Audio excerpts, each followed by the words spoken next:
Hello students, today we are going to discuss about the different types of experimental design.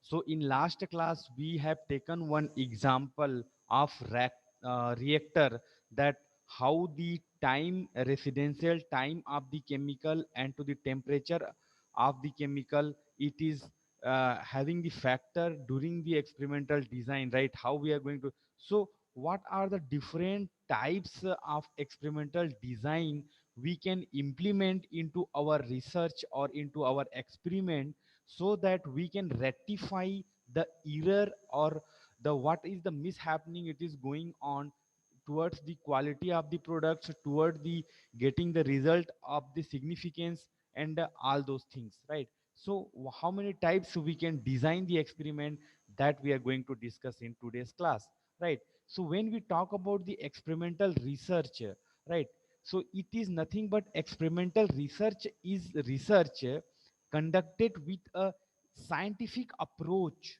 using two sets of variables, right? The first sets act as an constant which you use measure the difference of the second sets, right? So in last class in example we could see that temperature of the reactor and to the residence time of the chemical into the reactor, how if you are going to change in the different way, we can get the quality of the chemical or quality of the products, right? That's what we try to change many times, right? So that's what it is telling here. The first sets act as a constant. Sometimes we are changing the, keeping the temperature constant, and we are changing the times many times, right? 90 minutes, 50 minutes, that we could see, which you use the measures of the difference of the second sets to measure the difference of the second set, that may be the time, right? So if you don't have enough data to support your decisions what you have taken, you must first determine the facts. What are the facts or factors involved in your particular experiment, right? Experimental research gathers the data necessary to help you make better your decision, right? Where we are going wrong, that the chemical it is there, whatever the chemical it is there in the product, that is query with the customer, that it is having harmful, it is having some variation into the effect, like that. So it is gathering the data, that whenever we are, where we are misconducting, that will help you to make your better decision, right? That, oh no, this much temperature you need to apply and this much time supposed to be there, then only we are going to get the good product into the reactor, by the reactor, like that. Any research conducted under scientifically acceptable conditions uses experimental methods, right? The success of experimental studies hangs or lies on researchers confirming the change of a variables is based solely onto the manipulation of the constant variables, right?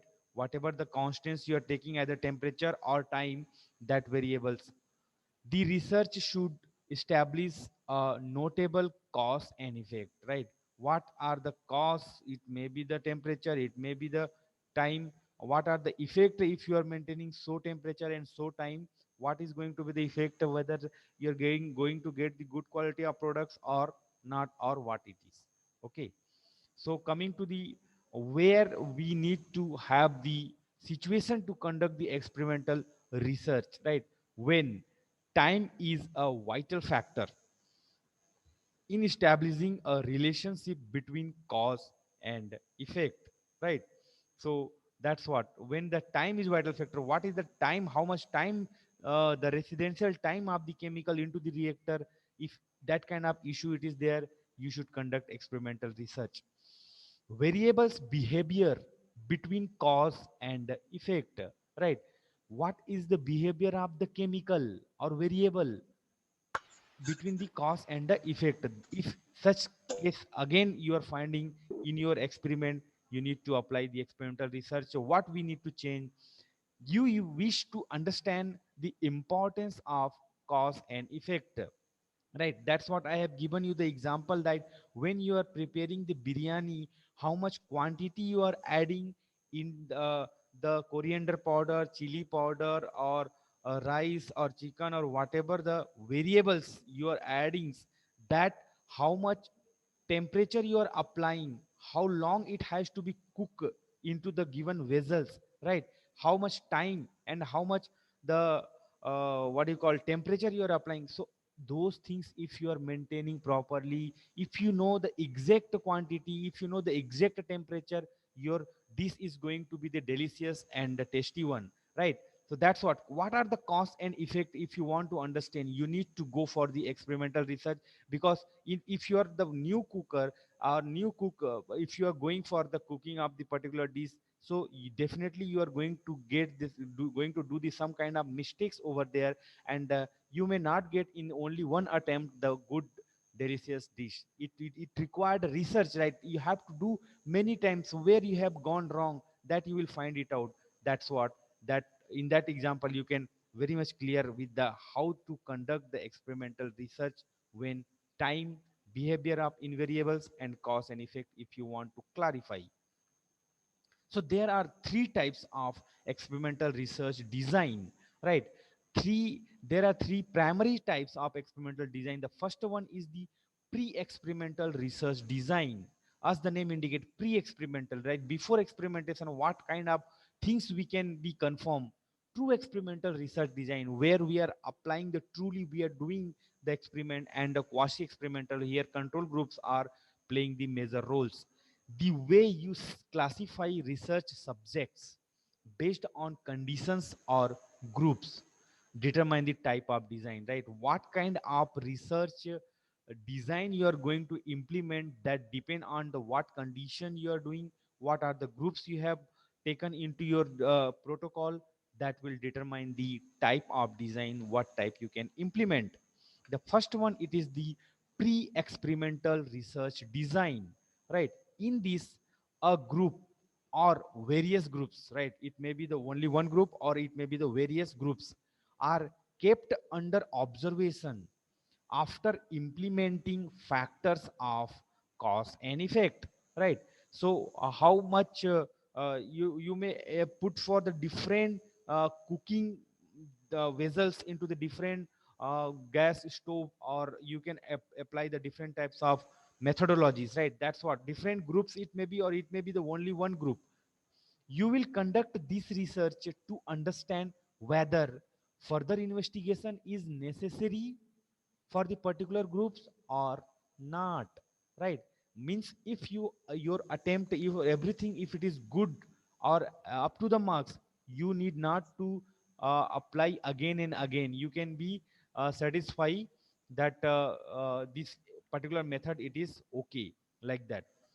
You can break down pre-experimental research further in three types, right? There are another three types: one shot case study research design, one group pre-test protest research design, and static group comparison, right? Here, one shot case study means only one time you are going to do the research design, and one group means here one group pre-test protest means only in only one group. That's what here we told, a group or a various group, right? So accordingly, static group comparison, right? Whatever the data you have got by the research, and in that you can assume that what are the other result it is going to come, that is static group, whatever that you can compare, that this one is having the better effect, the one test group with the standard group, like that with the data only you can confirm, or you can compare, and you can get the level of significance. Coming to the second one, true experimental design. As the name indicate, true. Whatever the hypothesis means assumption you are going to do, that you are going to find out whether our hypothesis it is correct or not.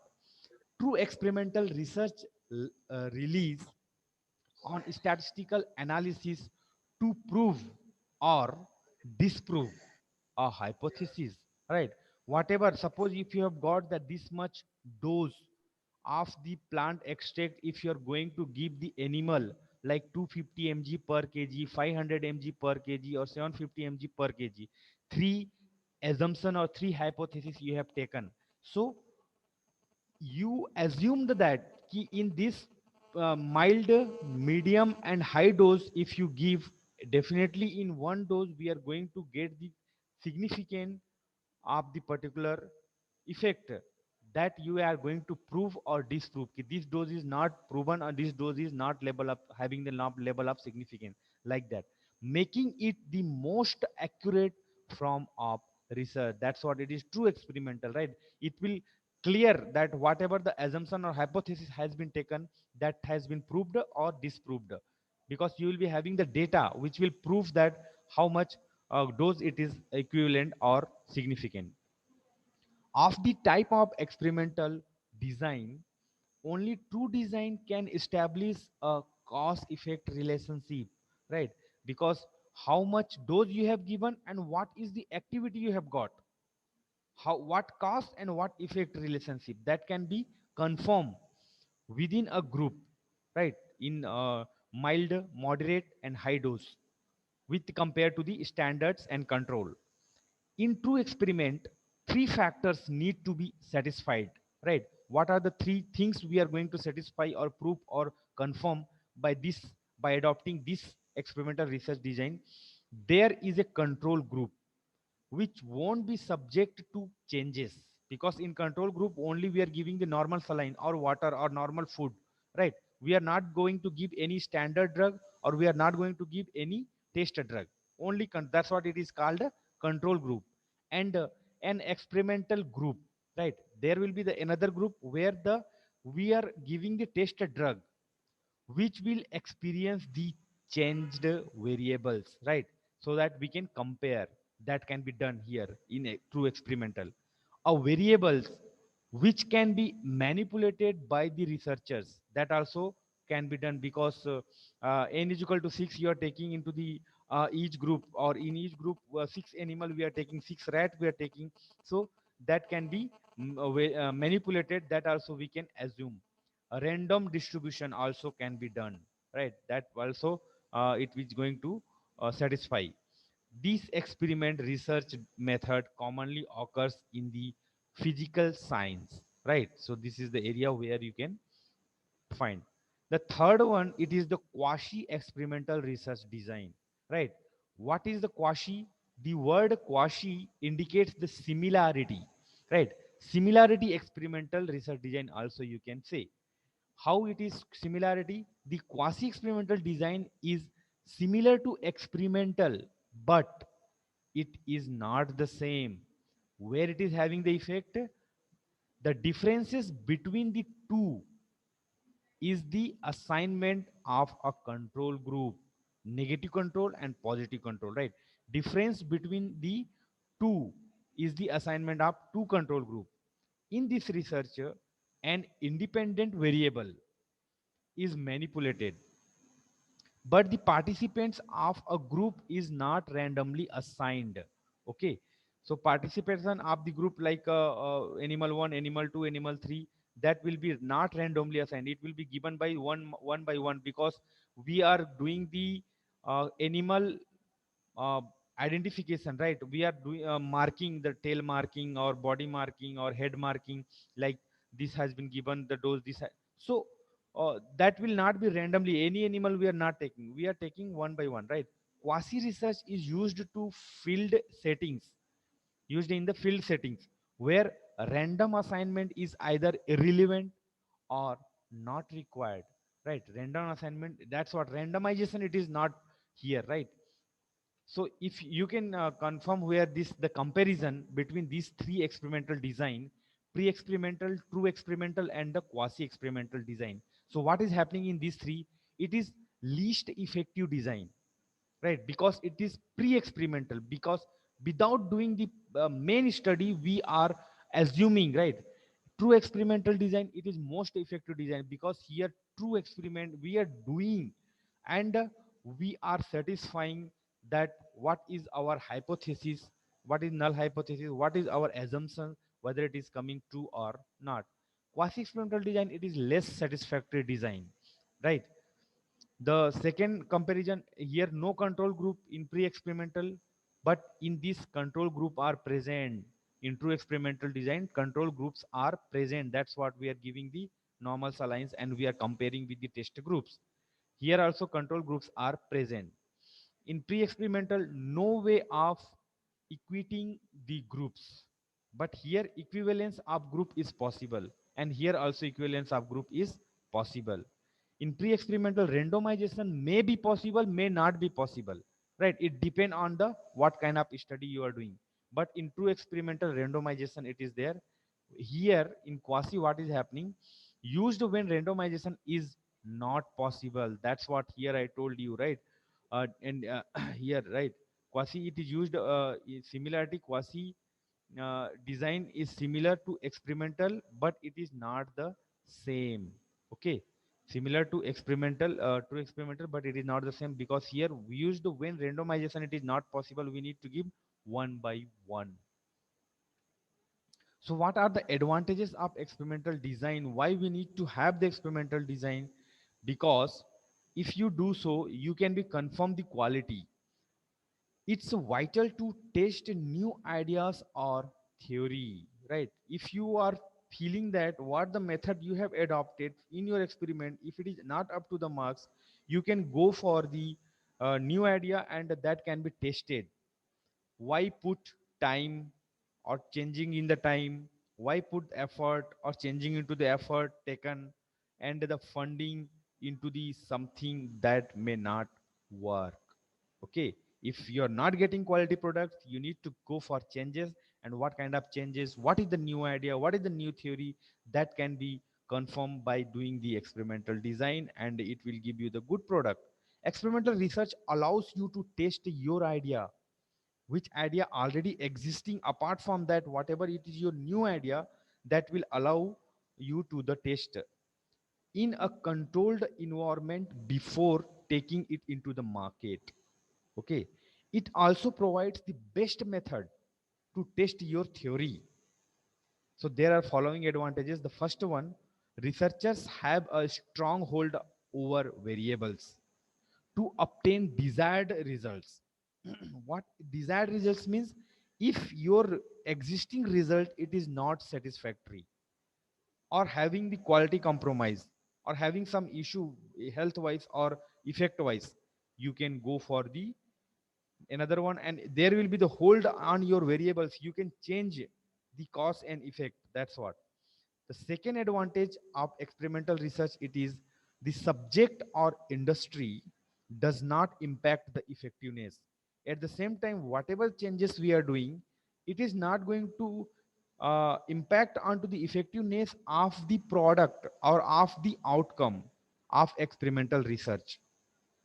Any industry can implement it for the research purpose. It is not going to, whatever the product you are going to get or whatever the result you are going to get immediately, it is not going into the market, but you can implement it to get the good methodology, to get the good quality product. The third advantage, the results are specific, because since you have adopted the particular types of methodology like true or pre or quasi, so that's what result it is going to be specific. After analyzing the results, whatever obtained result, you can apply your findings to similar ideas or situation. If in another sector of the production or in another experiment, if you find that there should be also apply this particular idea, you can analyze by getting the result, you can adopt that one in another findings. The fifth advantage, you can identify the cause and effect of hypotheses or assumptions, or the pre what do you call identify the pre assumptions, or you can thinking that if we are taking this much dose or this much dose of standard, this much dose of test drug, this much of the, so you can identify whether in which cause or in which effect we have got the good level of significance, that can be confirmed. Researchers can further analyze these relationships to determine more in-depth ideas, right?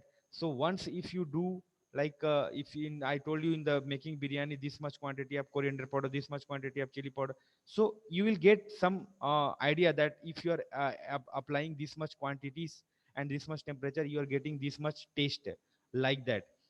So further you can where to change that, you can able to find out, or in depth, more in depth idea you can go for.